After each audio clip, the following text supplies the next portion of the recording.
Hey guys, it's Lisa and welcome to my channel. Today we're going to be making over a few items, and we're going to start with this little side table.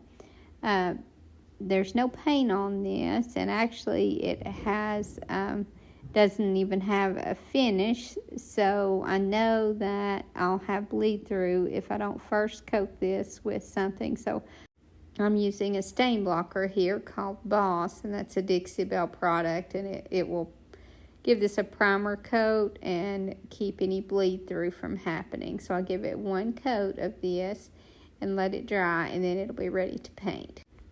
And then I give this 2 coats of the color Buttercream, and then I'll put a clear sealer on this so that I can put these transfers on.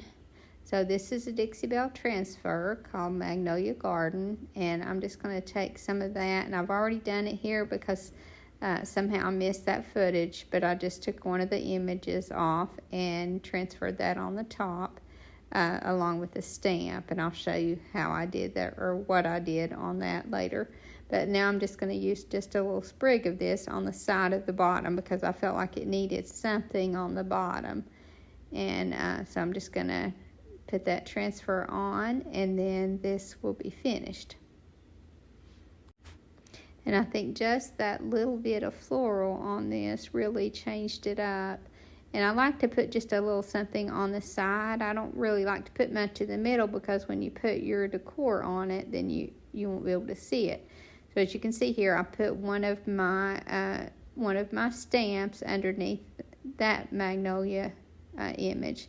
And that was one from this set, I See Paris, which is a redesigned stamp. So now I'm going to make over this little picture, but first I'm cleaning it with some alcohol because this is a slick finish, and I want to make sure I get any residue that might keep the paint from sticking. So once I get this cleaned, then I'm going to put a coat of Slick Coat on this, or Slick Stick rather. This Slick Stick is a big Dixie Belle product also that will just help paint adhere to very slick surfaces. So anytime I'm dealing with slick glass, I make sure to use that. So I just put one good coat of this on, and then I let it dry. Preferably let this dry for a good bit because you don't want your paint pulling off when you go to seal it in the end if you're using a wax. And I'm going to be using a clear wax on this one. But like I said, I just use a coat of this Slick Stick, and then it's ready to paint. And then I put 2 coats of the color Buttercream on here. This is a Dixie Belle color. But I give this 2 coats and let that dry well. And then, like I said, I'll be using a clear wax on this. Now, I could finish this off with any kind of top coat. I could brush a top coat on or spray a clear finish on it. But I'm just going to use some clear wax on this one once I let it dry well. And then I'm going to finish this one off with a hang tag because of it just being white, I feel like it needs a little character added to it.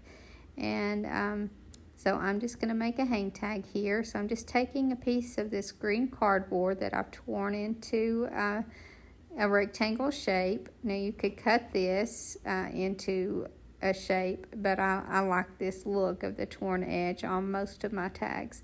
So I'm taking some Distress ink here, and this is called Distress Oxide.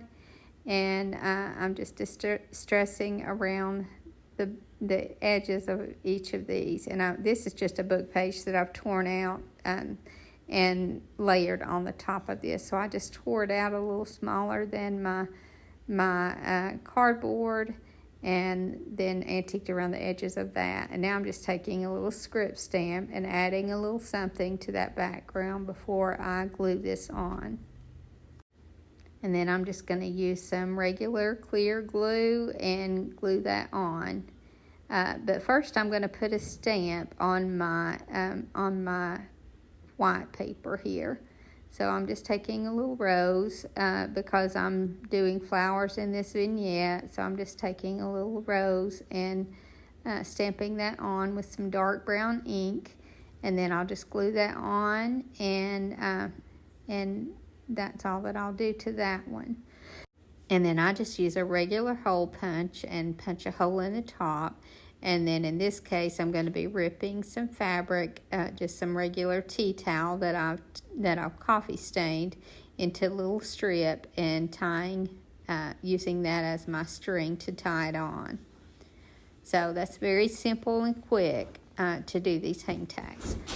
And since I started doing these, people seem to really like them, and if I have an item that doesn't have one on it, sometimes they'll ask me to make one for it. So I try to add these whenever I think of it. I'm just kind of getting in the habit of it, so I don't always remember, but like I said, this one really needs one, I think.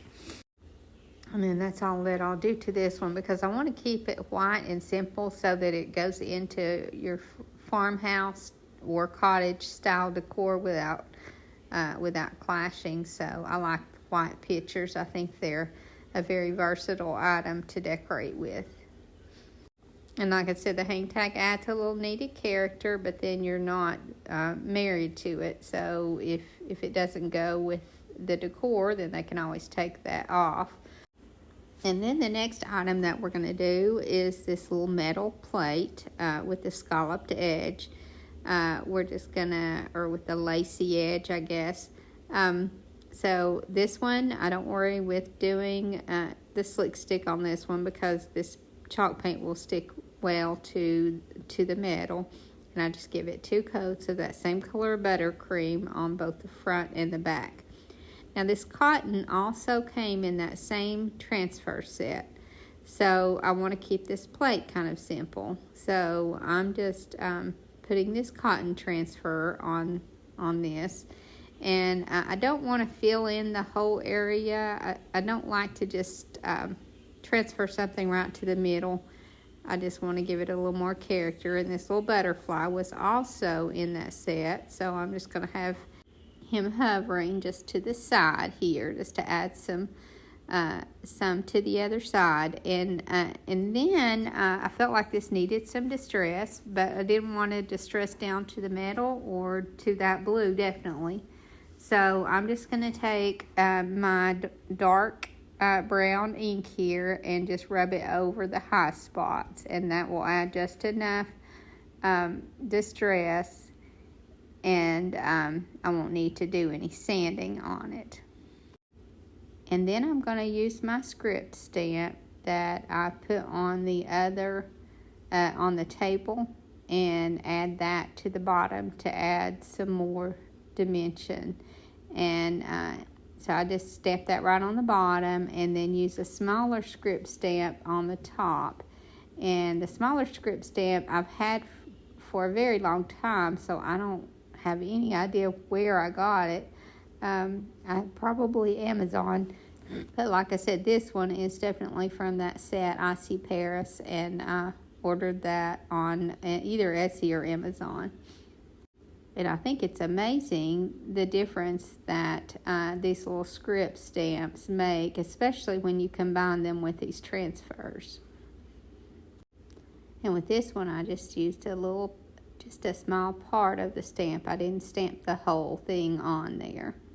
But I like the look that this one gives, and I think this one turned out well.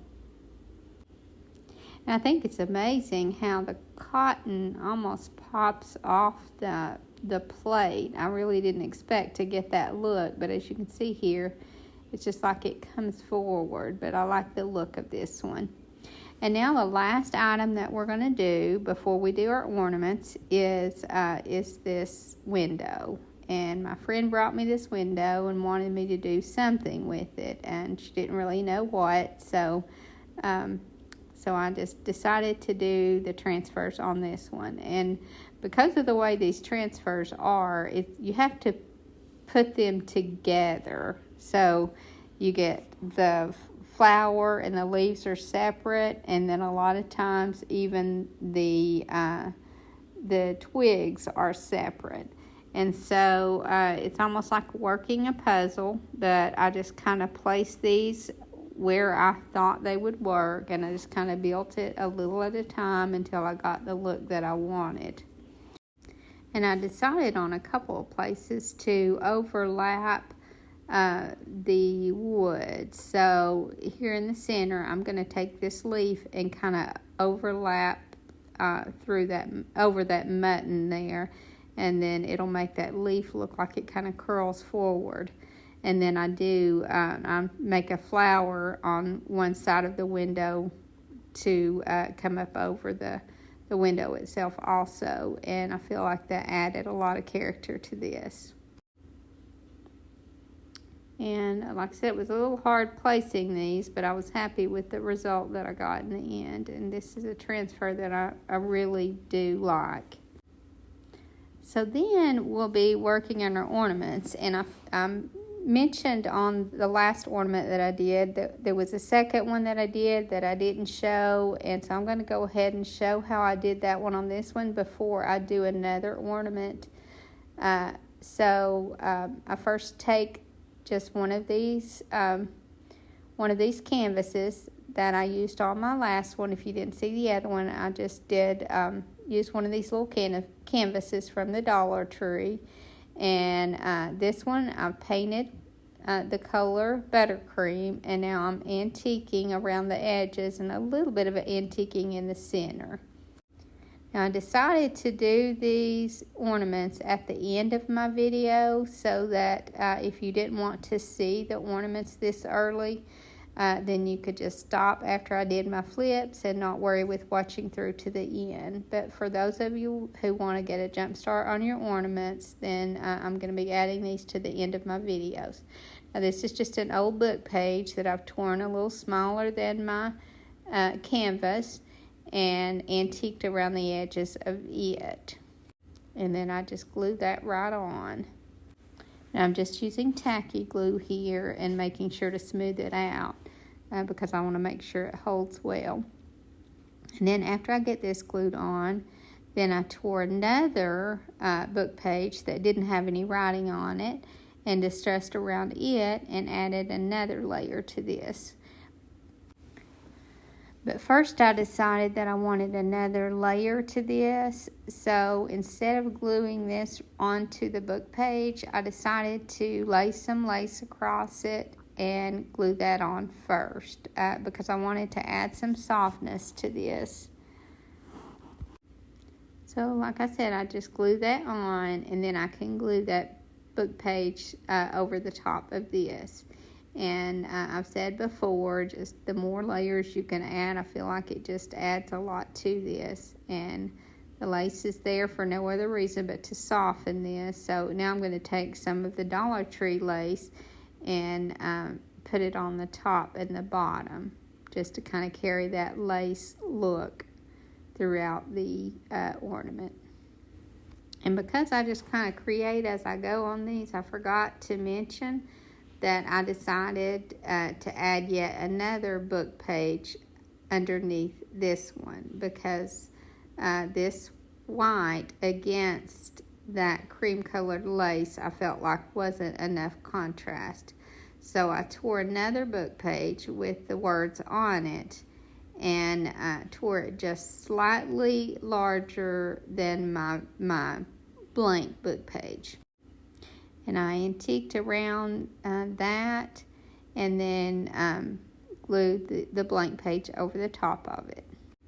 And like I said, that just adds layers, extra layers, and extra contrast. So I'm just glue all these on with tacky glue. And then once I get all these layers on here, and again, that's up to you. If you want less layers, then that's fine. But once I get all these glued on here, then I'm going to be using a stamp. And you can use any stamp you want here, or you could glue something else to the center. And because of how my stamp is made, I'm going to be putting this in portrait form so that my stamp will work with it. So again, you could keep yours tall and put a different type of stamp, but that's just the one that I'm using, how it works. So after I get this stamp on here, I decided still that it needed more. So I added a few rosettes to the top that I've made from cloth. And I'll attach a video of how to make these because I wanted to keep this video a little less lengthy. So I'll just attach that other video, and it shows in detail how to do these rosettes, and they're very simple, and you can use scraps of fabric to make them. And now I'm taking some little strips of fabric, probably about 4 or 5 inches long, and just kind of layering them in a random order, and then I'm going to tie those together in the center, and that will make a shabby bow to add to the bottom. And these are very simple and quick to make, and again, they're just out of scraps of fabric. So I'm just tying right in the center there, and then I'll trim it up if it needs it, and then just glue that on. And then once I glue that on, then I just take another thin strip of fabric and tie a knot in each end and glue that to the top corners, and that will make my hanger, and this ornament will be finished. And again, this was one that I included in my video the last time, but didn't actually do it on camera. So I mentioned that I would do it on camera, so here it is. And then we'll do the ornament that I had planned for this video.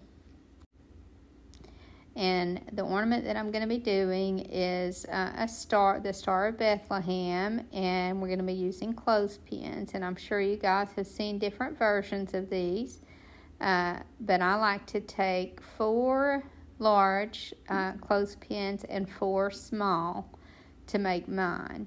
So the first thing that I do is take all of these apart and remove the metal. And as you can see, it's very simple to do that. And then once I've torn them apart, then I'm going to glue them back together. But I'll glue them back together with the flat sides together. So when I glue these together, I use Titebond because that will hold them permanently. But because I want to be able to make this quickly, then I need a quick hold also. So I'll put this Titebond on most of the area, and then I'll leave a couple little places on the ends to add some hot glue so that it'll hold it together while I'm working on it. But then I don't have to worry about, if I were to just do it in hot glue, then they would eventually come apart. So this is a way to have quick and permanent hold. So I glue all these together like this, and then it's ready for the next step. So once I've got them all glued together, then I can start to assemble them as a star. Now what I didn't do that I think is a good idea to do is to build these on a very small circle. So very small, so that it only covers the very center portion, because it's a little bit hard to keep these together.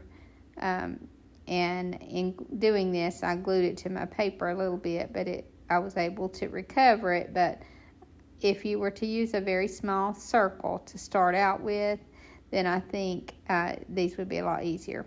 So because I've glued these, the tops together, this is going to be the longer section the shorter section of my star. And if you've seen the way the Star of Bethlehem is drawn, then you have it's longer up and down than it is side by side. So in looking at this, I removed some hot glue here that was getting in my way. But in looking at this from this view, this will be side to side rather than up and down. But I glue these together, and as you can see, when you add those 2 long pieces, then it's going to make that area longer because the other 2 are touching, if that makes sense. So, and now I'm taking my smaller ones and gluing them in the center of each of these. And like I said, this would have been easier if I had done it on a circle. You don't want to get the circle so large that it shows from behind, or the back of it shows rather from the front. But it would have helped to have maybe a little quarter size circle to work it on, or to build it on rather. So I just glue those to the center, and I'm using hot glue and Titebond here. Now you could just use Titebond if you had time to let these dry before you pick them up, but because I was trying to do the video, then I needed to try to use some hot glue also. But as you can see, that makes a very pretty star, but we're not finished yet. And because I didn't think of it before, here I'm gluing a little cardboard circle to the front, which will now be the back of my ornament. That doesn't matter because the front and back are going to look alike. So like I said, I just add this little piece of cardboard to the back just to help it hold together while I'm working on it. And I can always paint that to match the star. And like I said, it's going to be the back anyway. And now to the front, I'm gluing just the inner circle of a little doily. And that just kind of adds a little extra strength, but also adds some layers. And now I've just cut a little circle from another piece of lace and gluing that over the top of this one. And again, it just adds more character. I'm kind of pinching it here to add a little bit of dimension. And you could stop here and this could be finished, but I'm going to paint this one. So I'm using the color buttercream. Any white would do. But I'm just going to paint it, and I'm not going to paint it solid. I'm just going to brush some paint over it and purposely leave a lot of the wood showing. And then that will kind of bring that center, make it go better with this without standing out so bad. So like I said, I just kind of paint over it. Now I do the front and back, and like I said, I'm not worried about full coverage here at all. But once I get finished and I let that dry, then I'm just going to take some gilding finish here and putting some gold on this. Now you could at this point, if I'd had some fine glitter, fine gold glitter, then I would have just brushed some glue on these and added glitter that way. But I didn't have any. Well, I had some, but I wasn't able to locate it. So I'm just kind of adding a little bit of this gilding paste on here. And again, I don't want full coverage because I want to still have more of an antique look to it. So I just glued that on, or I just brushed that on. And before I added the gilding paste to the back, then I'm just going to tie a loop from a piece of lace and glue that to the back. And then I'll just add that gilding also to the back. And then this could be finished, but I decided to use some of that gold and brush over the center also because I didn't want this looking at all like a snowflake. So I felt like adding that gold to the center over all that lace would help also. So again, I'm just kind of sporadically painting that on there, and I don't worry about full coverage. And now my star is complete. And these can be made very quickly if you're making several at a time, because you can just take a bunch of these clothespins apart and then glue a bunch of them together. And meanwhile, that gives those time to dry well. And like I said, if you do it kind of like an assembly line, then it gives your steps time to dry. And you can make a lot of them quickly. I hope you guys enjoyed this video, and I hope to see you in the next. Thank you so much for watching. Have a great evening, and God bless you and your family.